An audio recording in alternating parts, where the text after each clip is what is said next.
नमस्कार, आप देख रहे हैं हिंदी खबर। आपके साथ मैं हूं मोनिका। तो दिल्ली में फिर जहरीली हो रही है हवा, लगातार बढ़ रहा है प्रदूषण का स्तर। आनंद विहार में 412 AQI दर्ज किया गया है, शादरा में 306 और आरके पुरम में 168, मदर डेयरी प्लान में 181 AQI दर्ज किया गया। गाजियाबाद का अगर जिक्र करें तो 312 AQI दर्ज किया गया। हापुड़ में 262 AQI दर्ज किया गया है। तो दिल्ली और उसके आसपास से सटे इलाकों की स्थिति भी आपको बता रहे कि कैसे गंभीर श्रेणी में प्रदूषण का स्तर जो है वो दर्ज हुआ है।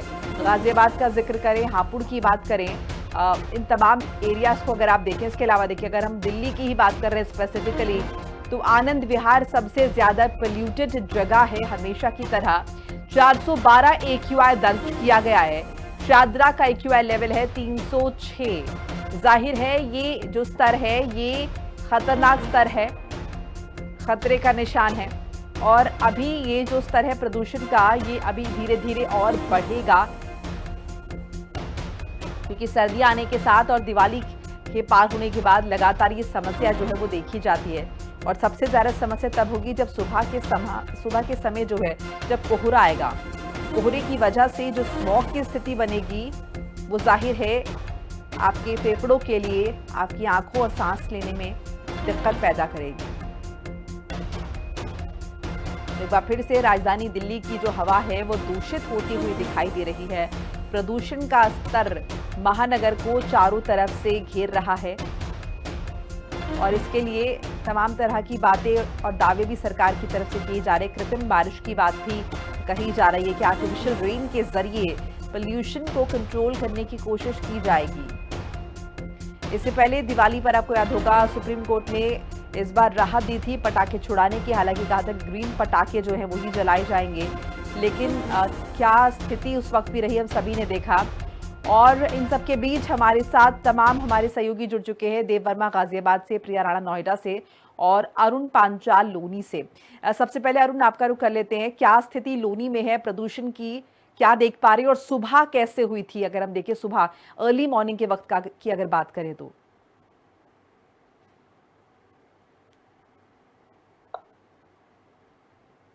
अरुण, आपको मेरी आवाज आ रही है?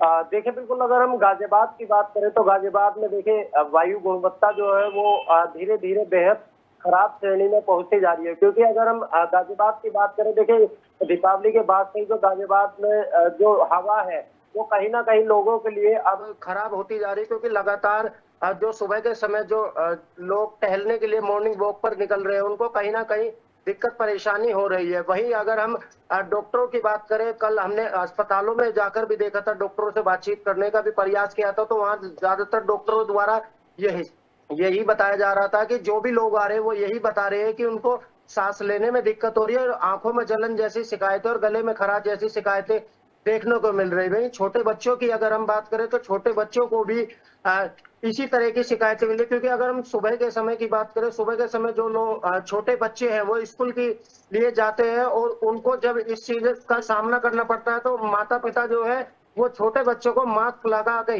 जब स्कूल की ओर लेकर जा रहे हैं। जी बिल्कुल। चलिए एक बार प्रिया का रुख कर लेते हैं। प्रिया, नोएडा में क्या स्थिति बनी हुई है, आप क्या देख पा रही हैं? यहाँ पर AQI लेवल कितना है? आपकी मौजूदगी इस वक्त पर्टिकुलरली कहाँ पर है?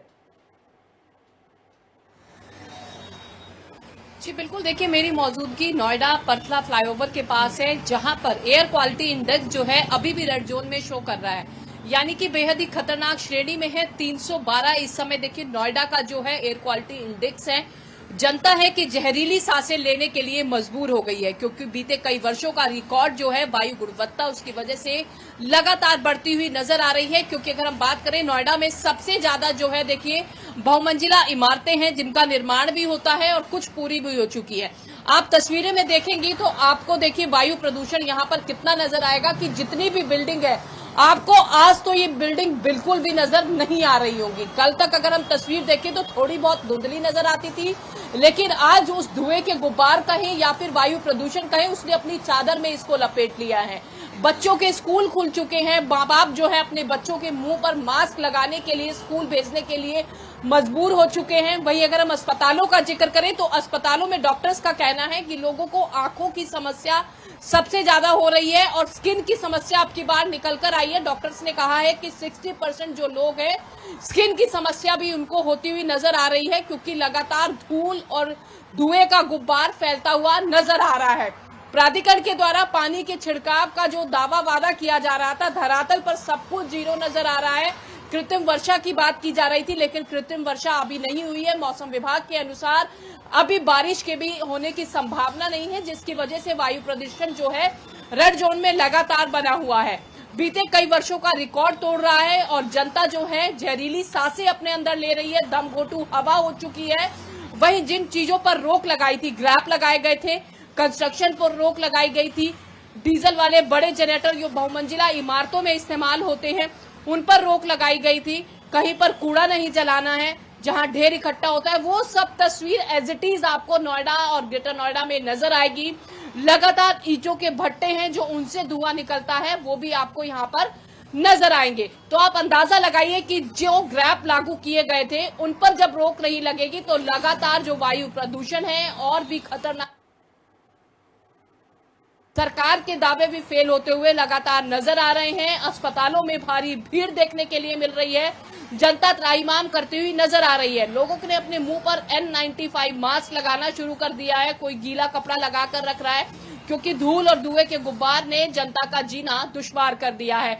अब देखना होगा कि जब तक कृत्रिम वर्षा होगी तभी ये जो एयर क्वालिटी इंडेक्स है डाउन होता हुआ नजर आएगा, लेकिन ना तो प्राधिकरण और ना ही सरकार के द्वारा अभी ऐसे कोई कड़ी चीजें अपनाई जा रही है जिससे वायु गुणवत्ता कम होती हुई नजर आए। जी बिल्कुल। चलिए एक बार देव का रुख कर लेते हैं। देव, आपकी मौजूदगी गाजियाबाद में कहां पर है और यहाँ पर क्या स्थिति बनी हुई है पोल्यूशन की, लोग क्या कुछ कह रहे हैं? जी बिल्कुल, आपको बता दूं मेरी गाजियाबाद में इस समय जो है मेन सिटी में मौजूद है। आप मेरे पीछे पहले ये देखिए ये धुंध किस प्रकार से है।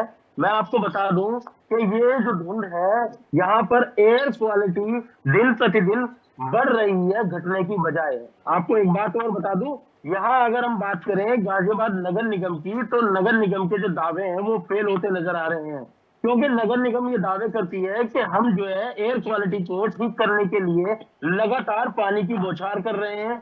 लगातार जो है अगर कहीं भी कूड़े का जमावड़ा हो रहा है तो उसको जो है वहां पे नहीं होने दे रहे हैं, लेकिन ये दावे फेल होते नजर आ रहे हैं। आपको बता दूं कल एक घटना हमने देखी जिसमें जो कविनगर का क्षेत्र था जिसमें कूड़े का ढेर लगा हुआ था, उसमें अचानक से आग लग गई। वहां पर एक हड़कंप सा मच गया, लोगों में त्राही त्राही मच गई। उन्होंने वहां पे आके ये बताया कि ये कूड़े का जो ढेर लगा हुआ है लगातार यहाँ पे ऐसे ही रहता है और यहाँ पे आग की घटना लगातार होती रहती है और धुएं का जो वातावरण है ये ऐसा ही रहता है, जिससे लोगों को अच्छी खासी वहां पे सांस लेने में दिक्कत हो रही है। आपको एक बार और बता दूं कि जो नगर निगम के दावे हैं कि हम जो है पानी का छिड़काव कर रहे हैं, इनका पानी का छिड़काव सिर्फ जहां नगर निगम है 1 किलोमीटर के दायरे के अंदर ही ये पानी का छिड़काव कर रहे हैं। अगर 1 किलोमीटर के बाहर जाए तो वहां तक इनकी जो गाड़ी है पानी का छिड़काव करने की वो नहीं पहुंच पा रही है। अब इसका कारण क्या रहा होगा ये मैं नहीं जानता इस बारे में, ये तो नगर निगम ही इसको बखूबी बता पाएगा। लेकिन जिस तरह से ये वायु प्रदूषण बढ़ता जा रहा है उसी को देखते हुए यहाँ की जनता सांस लेने में अच्छी खासी दिक्कतों का सामना करना पड़ रहा है। और जिस तरह से कल से जो है बच्चों के स्कूल भी खुल गए थे और आज भी बच्चे स्कूल जा रहे हैं, उनको भी सांस लेने में तकलीफ हो रही है। उनके माँ बाप जो है उनको मास्क लगाकर घर से जो है स्कूल की तरफ रवाना कर रहे हैं। और जो डॉक्टरों ने सलाह भी ये दी है कि जो 60+ लोग हैं वो अनावश्यक बाहर ना जाए और जो किसी को अगर बाहर जाना भी है इमरजेंसी में तो मास्क का प्रयोग जरूर करें, क्योंकि इससे जो है अच्छी खासी सांस लेने में, आंखों में जलन, बहुत सारी समस्याओं का जो है सामना करना पड़ रहा है। बहुत बहुत शुक्रिया आपका देव, अरुण और प्रिया, तीनों का जानकारी साझा करने के लिए।